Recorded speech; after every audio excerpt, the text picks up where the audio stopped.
The Difference, the podcast. I'm Matt Stevenson-Dodd. And I'm Helen Gregg. This podcast is all about taking a deeper dive into the stories and case studies contained in my book, The Difference, How to Understand, Measure and Maximise Social Impact. We want to get behind each of the case studies in the book, meet the people involved and find out about how amazing these organisations are and how they set out to understand, measure and maximise the difference they make in the world. And I should say, The Difference is available to order in all good bookshops right now. So I am delighted to welcome our guest today, someone who's had a fantastic career in both the charity sector and the public sector and is deeply committed to social impact. James Blake, welcome. Good morning, Matt, and good morning, Helen. Good morning. James, thank you so much for joining us on the podcast and for providing a brilliant case study for the book. It's been a really important part of the book, and I know we would like to get to that today. We would like to start with our little game, which is two truths and a lie. So over to you. Could you tell us your two truths and a lie, please? It's been very exciting. It's a bit like being on Would I Lie to You, and I've always wanted to do that. So, but it's quite hard as well. Okay, so here's three things then. First, I've been a roadie for a student rock band. The second is I've ice climbed, but I've never skied. And the third is I finished the Scottish Munros on my 50th birthday and celebrated by hiring out a whole youth hostel. Wow. Can I just clarify the first one? When you say you've been a roadie for a student rock band, does that mean you were also a student at the time, or the rock band were students and this is something you could have done last week? It's something I could have done last week. So James, just to maybe help our listeners slightly, could you give us a sort of 30-second background on your career and who you are? So I'm James. I've been Chief Executive of YHA now since 2017, so just over 8 years. Incredible kind of period to do it, and I'm sure we'll come on to that. Before that, I had a career that was mainly in central government and local government. I actually started as a geographer. That theme around people and place is probably something that's always kind of been part of my my career. In fact, I think the last three chief execs of YHA have all been geographers one way or another. So I did a bit of post-grad research on basically the environmental values and the extent to which how people express those, and to what extent that then gets translated into pro-environmental behaviour. A few years later, it kind of got a bit absorbed into nudge theory, actually, for those listeners who know about that. So I did that for a bit, but that wasn't going to pay the bills. So I went into central government on the kind of graduate scheme and ended up in the Department of the Environment, but nothing to do with what I'd been doing my research on. So I started off in water regulation, which actually has become quite topical now, but at the time was all about introduction of water metering. I did that for a bit, but then I moved into really focusing in two areas: neighbourhood renewal and social exclusion. Mainly in the Blair and Brown government time. Really interesting period, looking at how you deliver public services for people who have the most need. And I did that for about 10 years. And then I went into local government, initially as a kind of chief policy officer, but then as deputy chief exec, and then chief exec of St Albans Council, which is a district council in kind of Hertfordshire. It's where I lived. I had a young family at the time. And again, that was really interesting, because that was about how some of those bigger picture things you could deliver in place.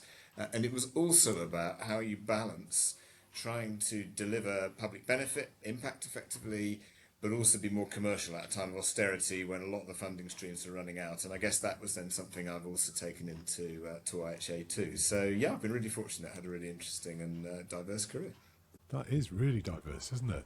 There's a lot in there, but this theme of the environment and the theme of people, you can see how it's come together in your YHA role. So once you started at YHA then, James, what was the pivotal moment that you felt, we're not really doing enough on impact here, we're not getting to the nub of it? Was it a lightning bolt? Was it a gradual seeping? So there are really 2 points that I wanted to highlight, I guess, if I'm allowed to. I mean, the first is actually really in my interview for the job, because one of the things I realised about YHA was it had the most fantastic impact, but when I joined, there'd been a lot of focus on YHA sorting itself out as a commercial business, as a budget hospitality provider, and that was necessary to do, but we'd almost forgotten about the impact that we made, and about 40% of our members, I think, didn't even know we were a charity at all, and that was true of partners and it was true of staff. So for me, part of the attraction of coming to YHA was, how do we put the Y back into YHA? How do we get that kind of social impact that really to the fore of what we were doing as a charity and as a social enterprise? So that was really that was the kind of first point. And I had a phase for 2 or 3 years where we were working on that with the board. This was before COVID. And we developed at that stage quite an expansionary strategy about putting YHA back on the map as a leading youth charity, leading national youth charity, and that was brilliant. And of course, we then got to publish that strategy on the 1st of March 2020, and actually I think this is in the book, Matt, because I then met you literally about a week, I think, before that. It's about the last meeting I had, I think, before we went into lockdown. Yeah. Because the issue then was, well, how do you how are we going to measure this wonderful new strategy? And we were starting to talk about the dimensions of our vision and mission that we might work on, and then about 3 weeks later the world fell apart, and so it was some years before we could get back to it. And I guess, a couple of things are interesting there. The first thing to say is that strategy was really helpful. The fact that we had it, the board very quickly made a decision to keep that strategy in COVID. So we still had that long-term focus on impact. And that was really helpful when we were making decisions about, whether to turn left or right in COVID. Perhaps the best example is, we had to make a decision. I remember it was sitting in this room, actually, in our national office in Matlock. We had to make a decision about whether to refund people who booked school trips with us. Yeah. I look back, that was probably a £10 million decision. I don't think I realised it at the time. But we had a strategy that, talked about the impact that we had on young people, on families, on parents. And so that became an easy decision to make. We did that refund. Other organisations didn't, so I think, so the strategy itself was really helpful, but we didn't at that point really get into the measurement of it, or if we did, we only did so in terms of outputs, in terms of reach. How many young people were we affecting? How many trips did we have? And even there, we were struggling to measure it well. And it was a sort of strategy which had a wonderful set of 10 priorities, but there were 10 priorities. And I think even if we hadn't had COVID, we would have struggled to be able to deliver all of those priorities at once. And it was things like health and wellbeing and education and recreation and all of these amazing things. But I guess, we weren't, as we then found out later, we perhaps weren't as specific about those as we might have been. And I guess that takes me to probably the second point of realisation, which was actually a board meeting we had in Oakhampton, which we have a partner hostel down in Oakhampton. It's an activity centre. We had a board meeting there, and this was really one of the first board meetings where we had everyone back face to face after COVID. So we must be sort of late 2022, I think, by now, around about then. And actually one of our board members, who comes from a financial background, actually, but he said, so how do we know whether we're achieving our mission or not post-COVID? And I thought, well, that's a good question. So I ought to be able to answer that as the chief exec of this organisation. And I found I couldn't answer it, really. I said, well, I can tell you how many people we've got coming, and it's fewer than before COVID, and he was like, well, but, are we doing better or worse than we were before COVID? And I couldn't say. Actually, that was the moment I thought we really ought to be able to answer that question. And I guess that combined at that point with a sense that we needed to look again at, as we came out of COVID, at the strategy that we developed. Not because the overall vision and ambition, long-term ambition, was wrong, but because it wasn't clear enough in a time where we suddenly had far less money. We'd actually had some success with kind of government programs and so on, but actually that sense of, okay, how do we navigate through this in a clearer way, and how can I actually answer that question to the board? We weren't able to do that in the way I would have liked. And so it was about that time that myself and one of my senior team at the time started to re-engage Matt with you, and the rest kind of took it on from there, I think.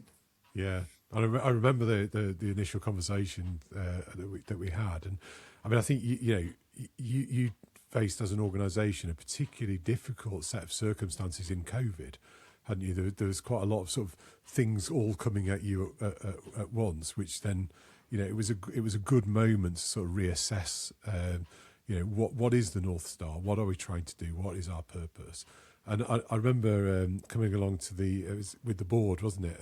That's right. I think it was in Wales. In Conway, yeah. In Conway, fact, yeah.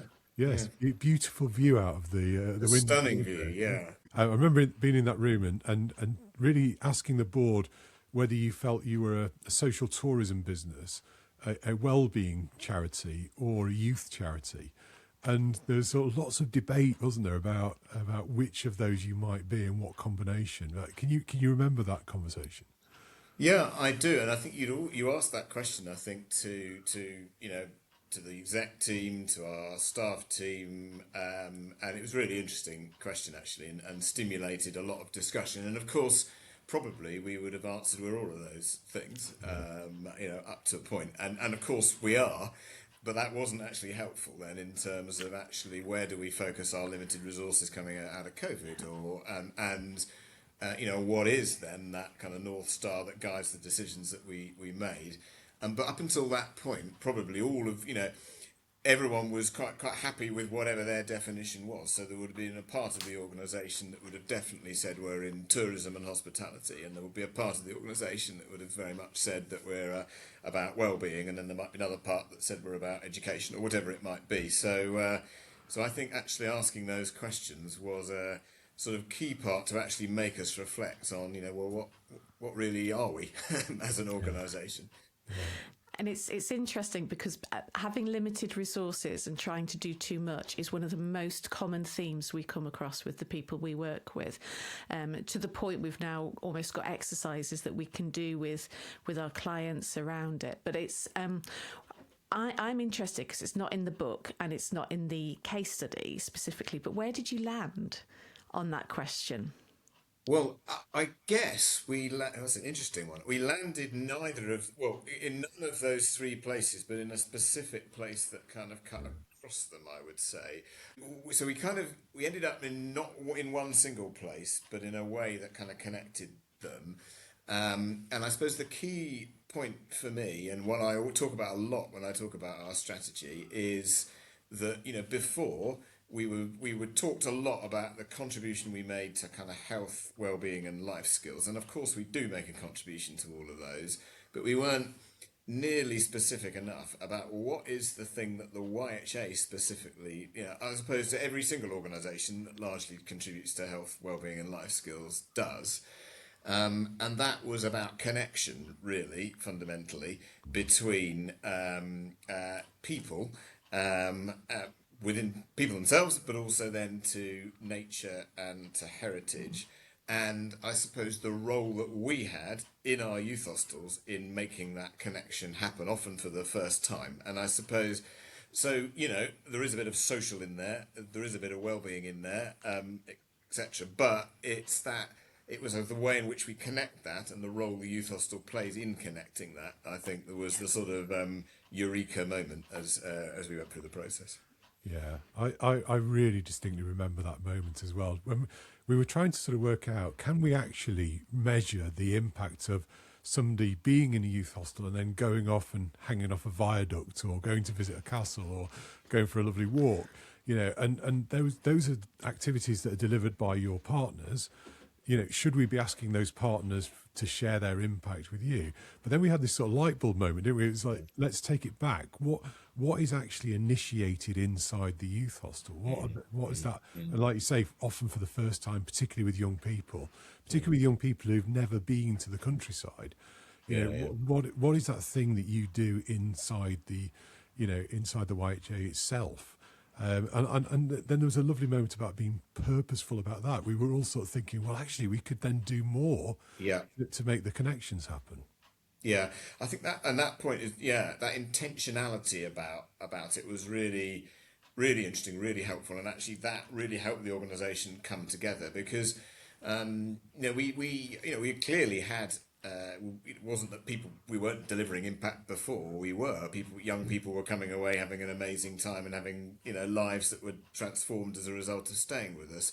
But we hadn't quite worked out what the magic was that was happening in a way, and therefore how do we kind of replicate and repeat that? And I think it was that sense of, well, it is the work we do in our spaces and with our people. So, if you're staying in a Premier Inn, you might have a great time, but you're not meeting people in a self-catering kitchen or in a lounge or in a games room. Your kids aren't connecting with each other. You're not then having a conversation with others around what they did and how they enjoyed their day, all of those sorts of things. So, so there was the way in which our spaces were and could be designed and enhanced was key to both facilitating connection within people in the hostel, but also then connection between people in the hostel and the outside environment, which is particularly the nature and the countryside, which is why YHA was set up in the first place, but also the heritage of cities as well. And I suppose what that's led us to be able to do is say, okay, well, look, this isn't rocket science, nor is it incredibly expensive. There are some really easy things that our staff can really get behind that make a difference here. So what is the conversation we might have with someone when they check in, which might not be about just here's the key and here's the menu for the food. It might be about, well, why are you here, and actually, well, what do you want to do, and here's some things that you can do. So it might be right, start there. Then it can be about our staff coming into our self-catering kitchens and just initiating a few conversations so to get people talking to each other. It might be people pointing out to families that other families are doing similar sorts of things. It might simply be, we've got a programme now with Sport England on this, it might be having very clearly marked different walking routes that are, for a whole range of different people that are clearly in every hostel, and that's a key intervention that we can make that we know has that impact on connecting to nature, etc. So, and these are things at a time when we were financially really strapped. One of the issues for us was, I think, a sense in the organisation from the operations side. Oh my goodness, if we're going to deliver impact, it's going to be some huge programme that's going to cost hundreds of thousands of pounds, and we need to fund it. Not, we can do this with the people that we have every day in our hostels. And I think that was a very powerful recommendation, and it really helped the organisation come together because people realised, okay, well, we can do this. We can just build this onto the youth hostel operating model without needing a huge expense. So I think that was really helpful and powerful, and then it kind of led to a sense of, okay, right, I get this, that we can all kind of coalesce around this particular purpose. And I think one thing that was really interesting was when we were talking in our strategy about kind of health and well-being, I mean, as well as it potentially meaning all things to all people, it just felt so intangible, I think, to people. So how do I help health and well-being? And people sort of thought, oh, goodness, that's, what do I need to do? Some kind of major sort of, health and well-being program or something. And actually, I think what the work, I'm sure we might want to come on to this, Matt, but what the exercise really helped us with was, I think there are 7 dimensions of well-being. We worked out what are the 3 dimensions of well-being that we particularly have an impact on, which were connection, confidence, and belonging, and those 3 things. And once you start talking about those, that's a connection to nature, as I was just saying, connection between people, the confidence for people to do something different as a result of their stay in a hostel, and belonging, which when we did the work, we particularly focused on feeling belonging inside the YHA. Actually, we've also expanded that a little to be about belonging in the environment within which the hostels are, because I think that's a kind of really interesting one for us. And that whole concept of belonging, I think, is kind of interesting one generally in society at the moment. So.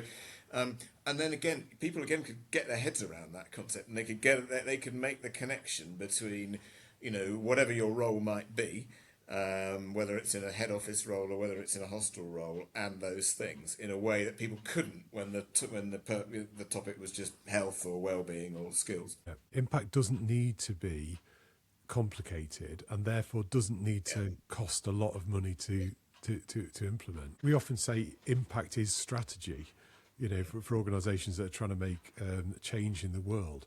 And I think that's such a great example of that strategy just becoming, this is the difference we want to make.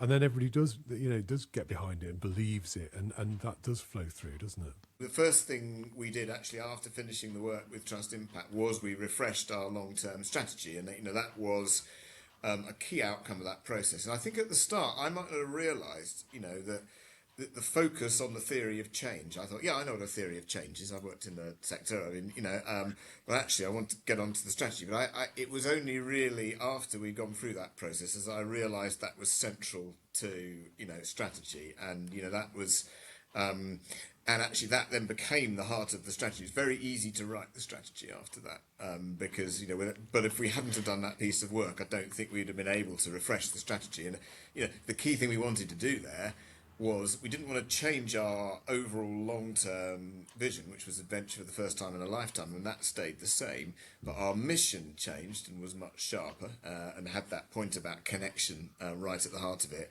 And then obviously the outcomes that and the priorities changed in the way that we've been discussing, and went from 10 priorities to 5, 3 really clear impact priorities and 2 enabling priorities, which is absolutely still at the heart of what we're doing now, and everyone with 5 priorities, everyone can remember what they are, so nobody needs to look at the document. So I think that's pretty helpful. The only other point I was going to make actually, which was, is it that famous quote of Peter Drucker? Is it that culture eats strategy for breakfast? And I suppose just linking back to the point that I was making a minute ago.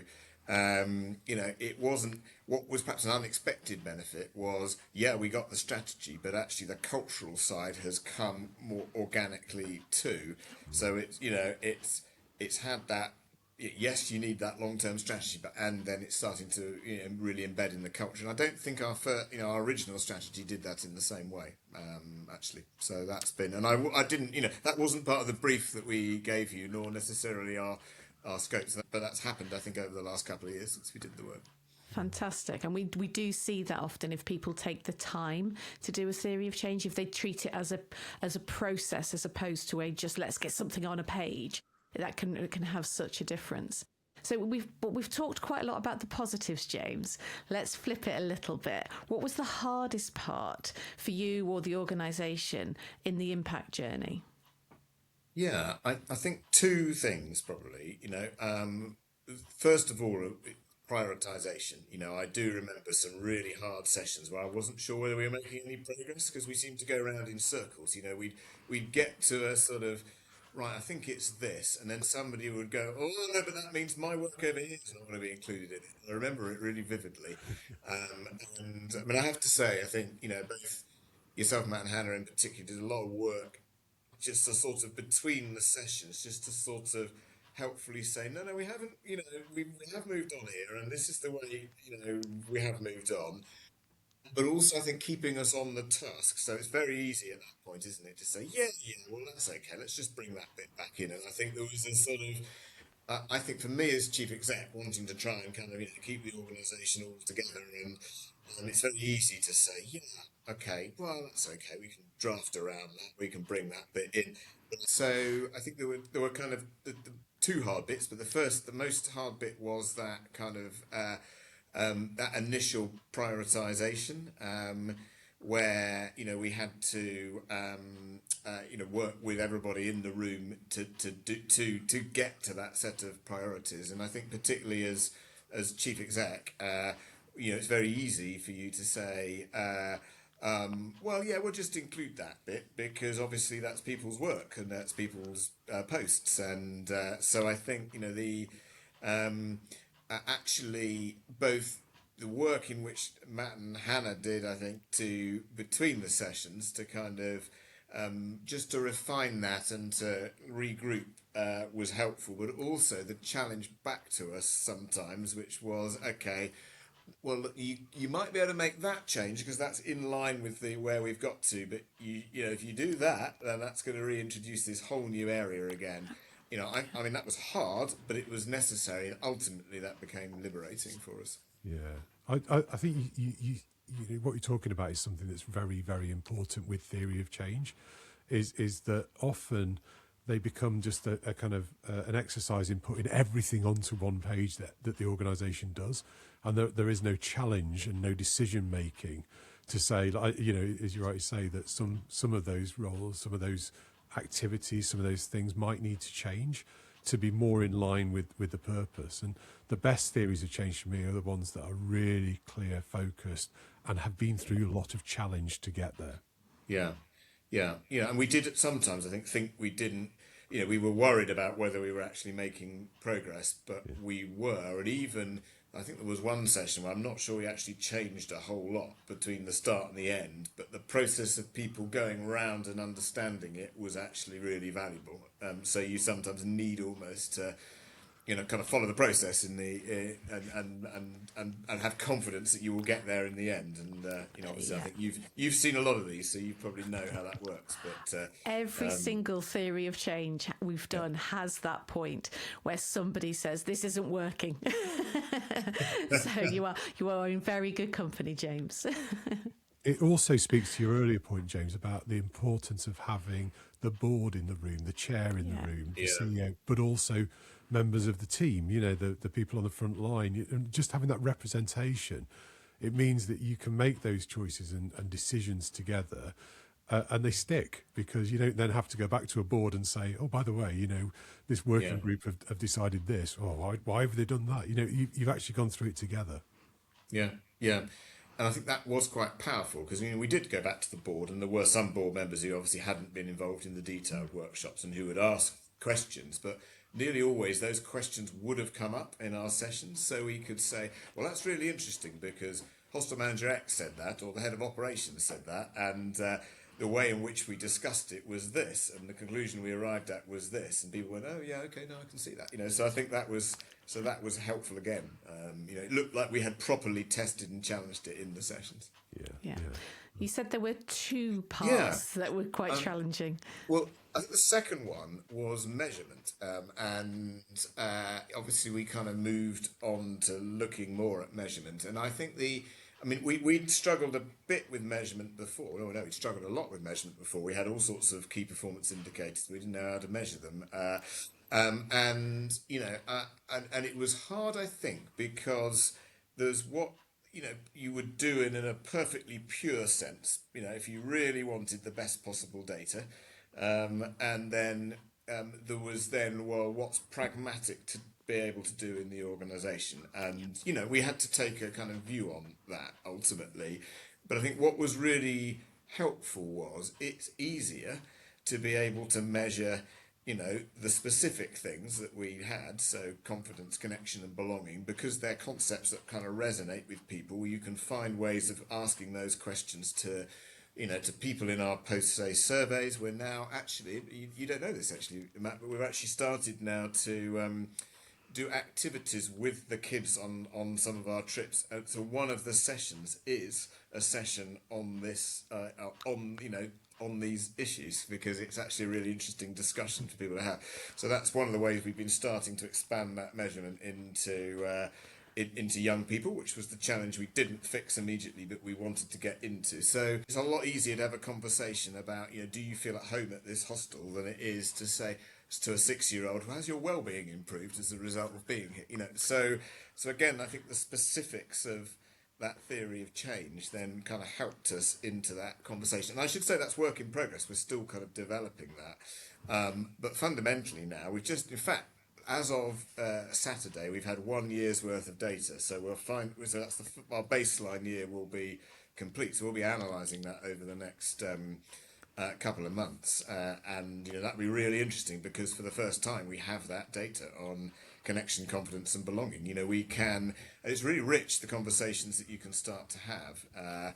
You know, well, what's the difference between young people and older people? What's the difference between members of the YHA and non-members of the YHA?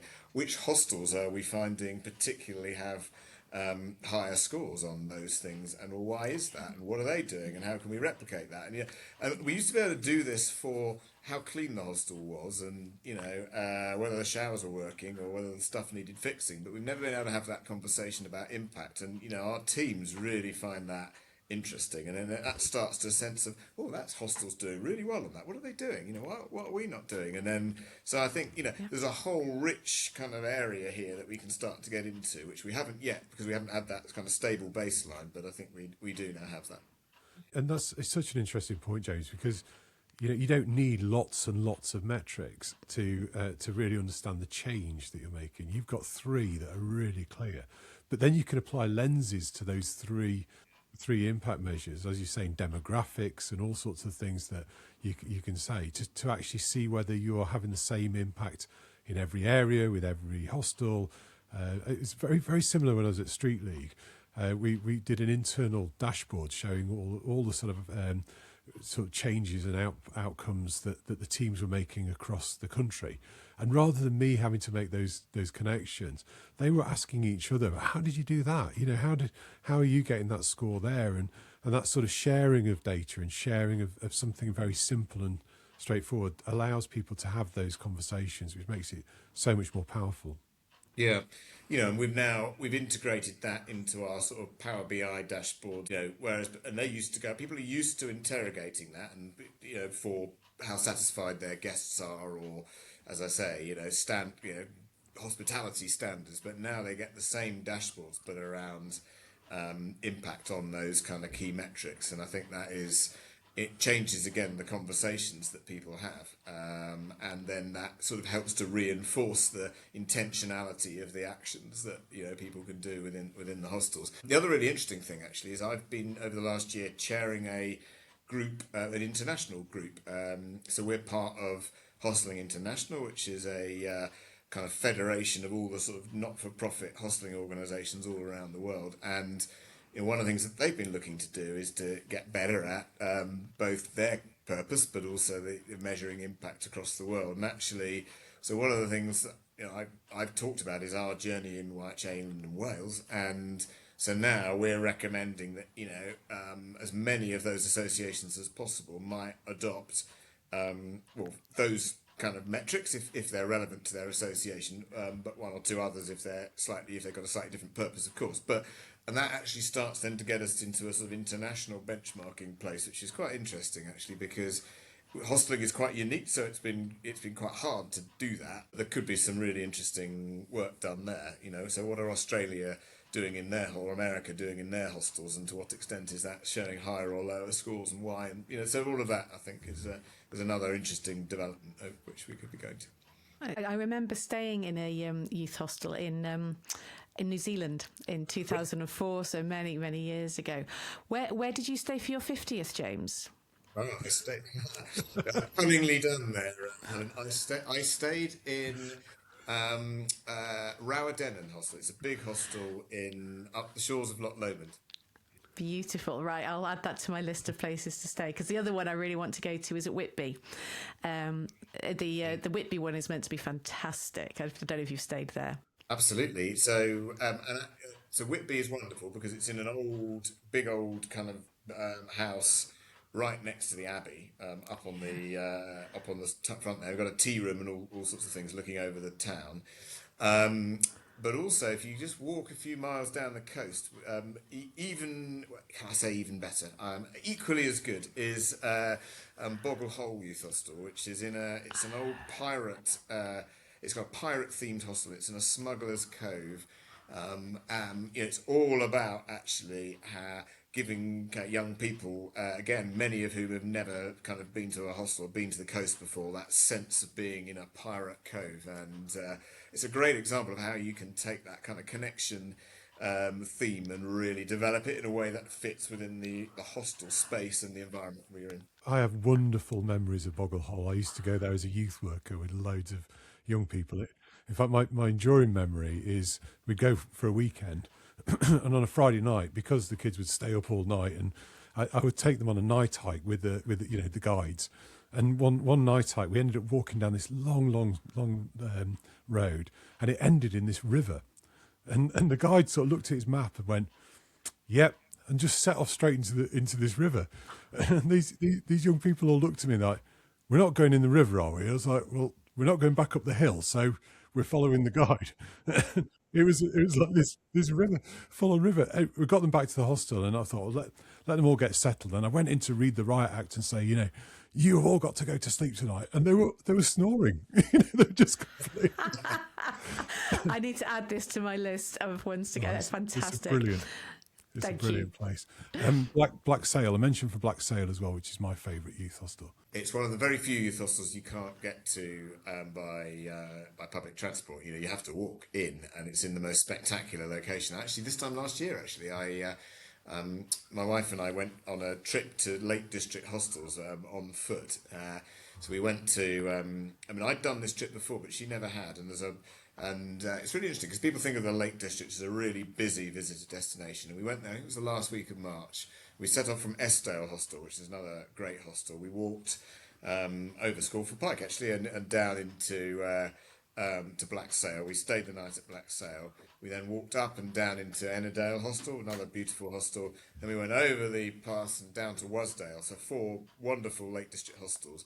I think we only passed one road and saw no cars in 4 days. And you think about people thinking that the Lake District is very busy. So there are still places you can kind of have these amazing wilderness experiences even now. And again, I guess for us, I'm lucky to have had lots of opportunity to get out into nature and the countryside, but that was still a really brilliant experience and a very good example of actually what we're trying to achieve in our places. And actually, you'll be interested, Matt. I think at the moment, the social impact scores in Black Sail are kind of off the scale. I think our average is 100, and I think Black Sail's got 140 at the moment, something on that. And that's right. This feels like the best undercover boss operation you could do, James.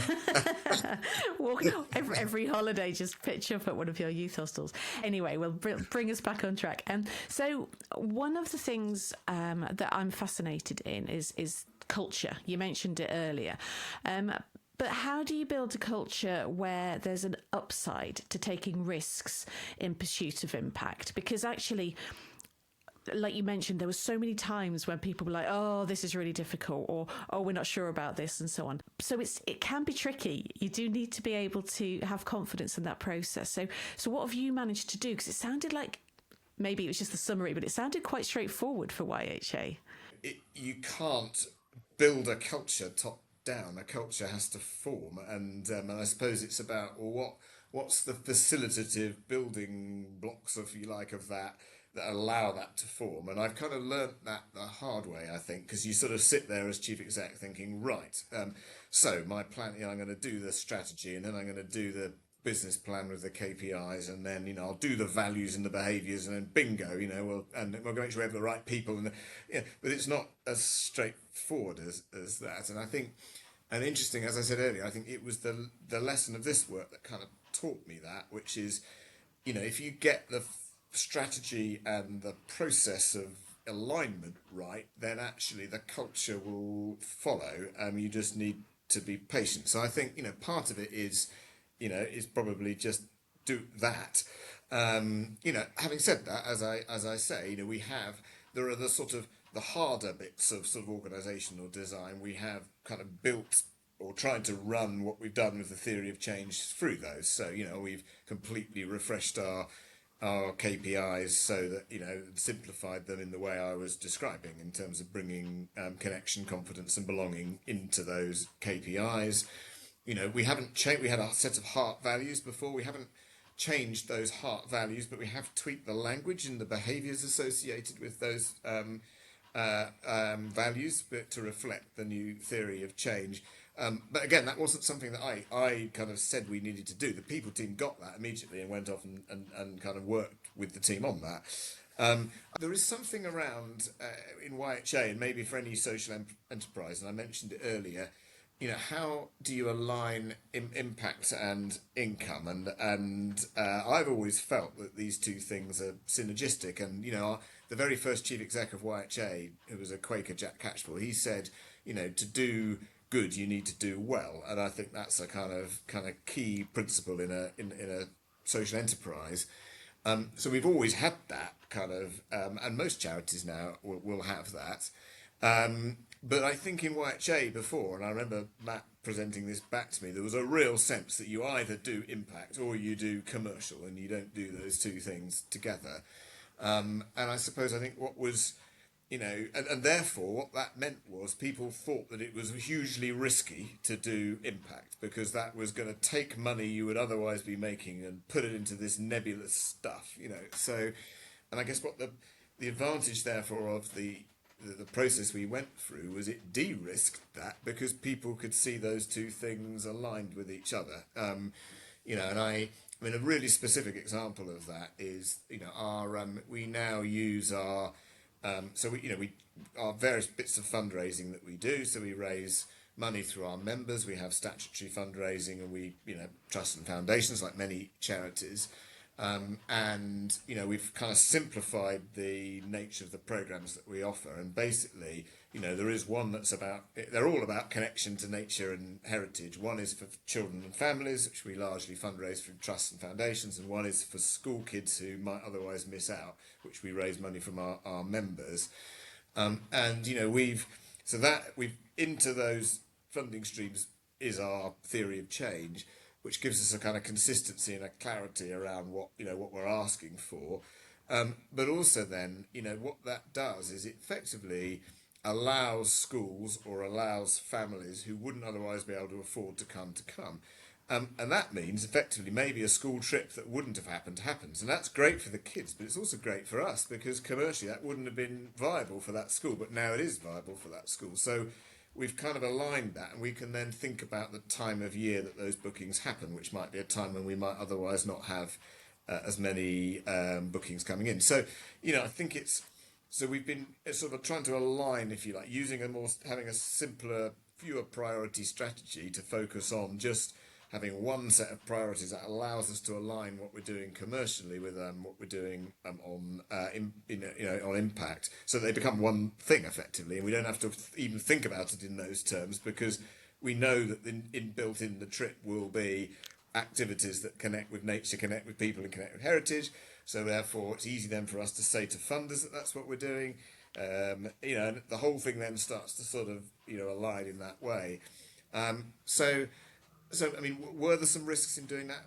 Perhaps, but in a sort of way, I feel it's almost the opposite. It's kind of helped, the process has helped to sort of de-risk, in a way, doing that.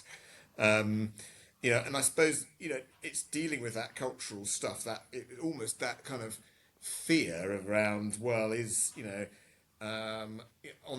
for people who might have seen themselves more on the kind of impact side of the organisation before, they don't have to worry about this commercial stuff being somehow different, because actually it's aligned, and likewise the other way around. So folks in the commercial side, don't have to worry about all that hard-earned money going off on something that's nebulous. No, but it's all part of the same thing.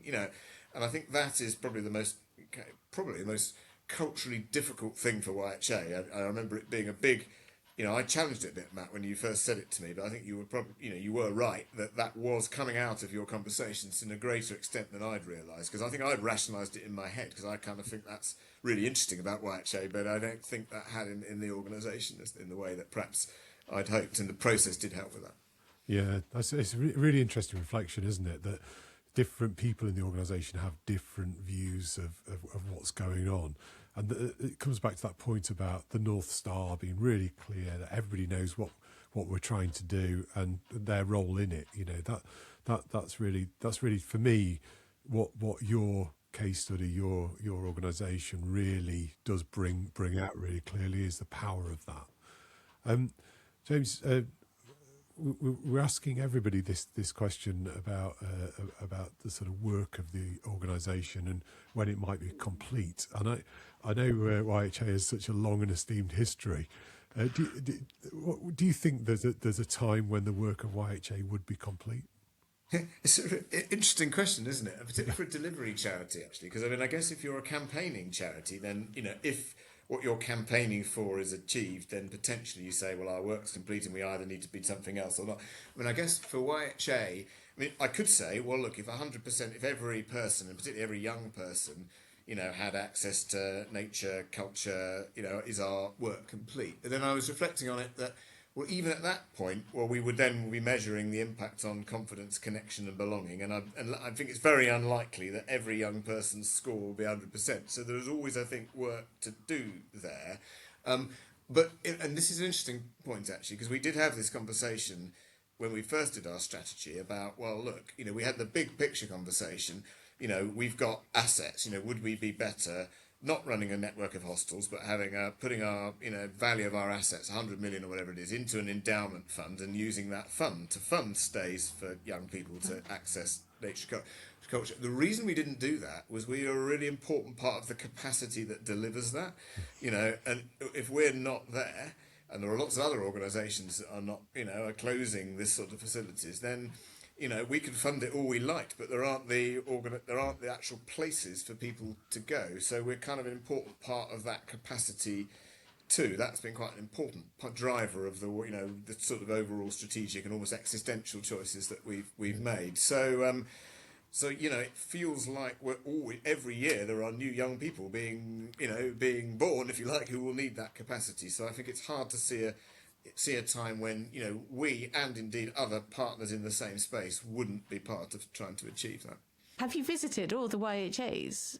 When I arrived, I remember on the first day, I came up here and I was talking to the team, and I said, well, one of the things I'm going to do as you do, and you arrive at a new organisation, I said, one of the things I'm going to do is I'm going to visit every hostel during my first year. And anyway, talk finished and I asked some questions, and then somebody in my team said, James, have you done the maths? At that stage we had like 153 hostels. They're scattered all the way around the country. There are only 210 working days, and there were days I couldn't be visiting youth hostels, and so it was quite a challenge. I cheated a little bit, which was that we have a network of hostels that we own and manage ourselves, then we have a network of partner or kind of franchise hostels.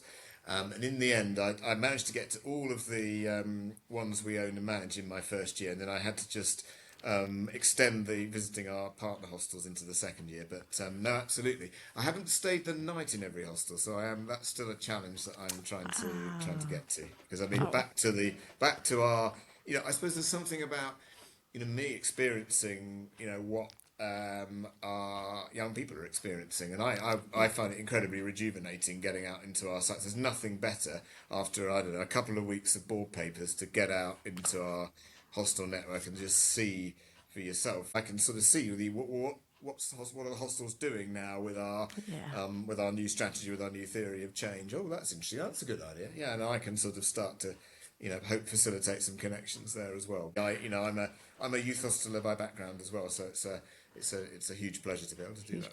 Well, and it feels like the connection element has gone even further than with your visitors. Actually, it feels like the connection element that you've been aiming for from an impact perspective has actually connected the organisation as well, which is, again, just feels like such an added bonus to the work that you've done. Yeah, and I think I said earlier, but I mean, maybe I'll kind of almost just develop the point a little bit. That I mean, I think that connection, confidence and belonging apply to us as an organisation as well. I mean, we have used them in that way. So, how do we connect people from different parts of the organisation? And I've sort of touched on the, more, what might have been seen as more commercial or operations parts and the more kind of charitable parts. So there's that bit, but there's also, as in any delivery charity, head office and in the network. So there's connection across the there, and we did that actually in the workshop work initially, and that we've tried to keep those connections going.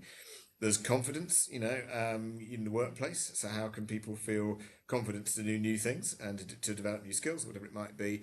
And there's belonging. Do you feel like you're at home in this organisation? So all of those things work for the organisation as well as for the guests, which is really nice. And I think our teams have picked up on that actually.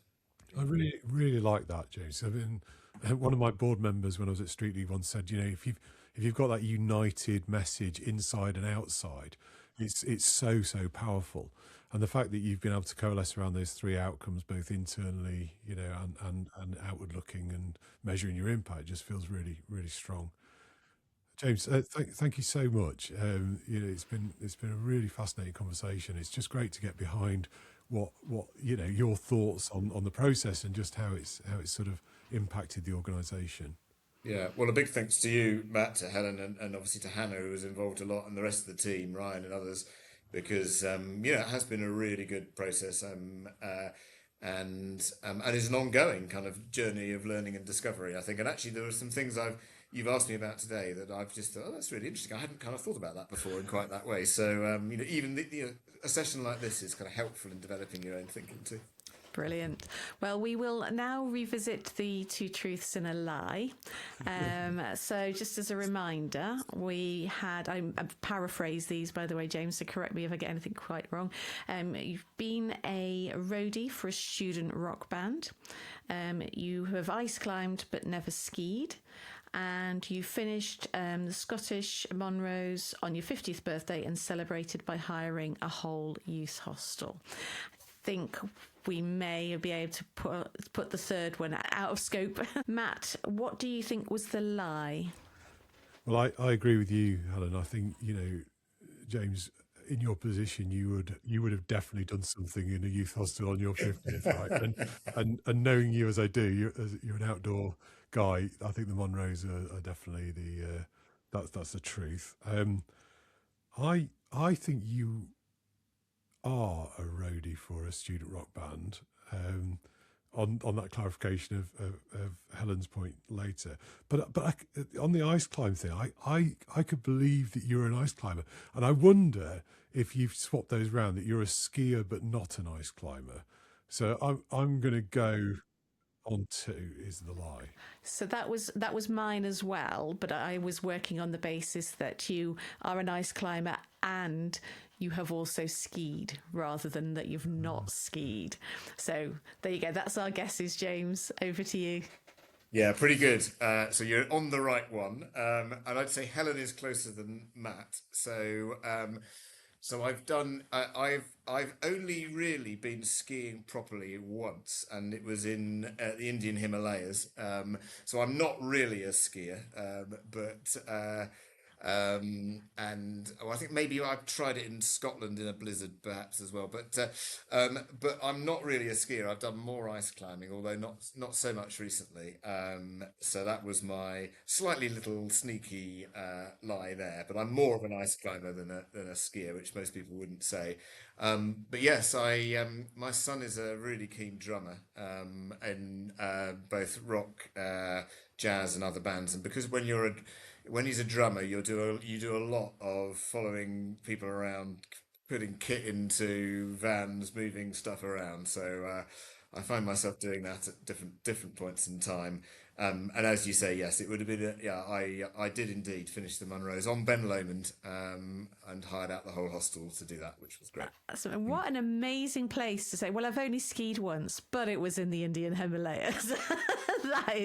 That's impressive. It's the Indian Army, actually. So we were on a hike and we came across them, and they were bored and just making cups of tea. And they said, "Well, do you want to have a go at skiing?" So there we were. So it was. So we had a go.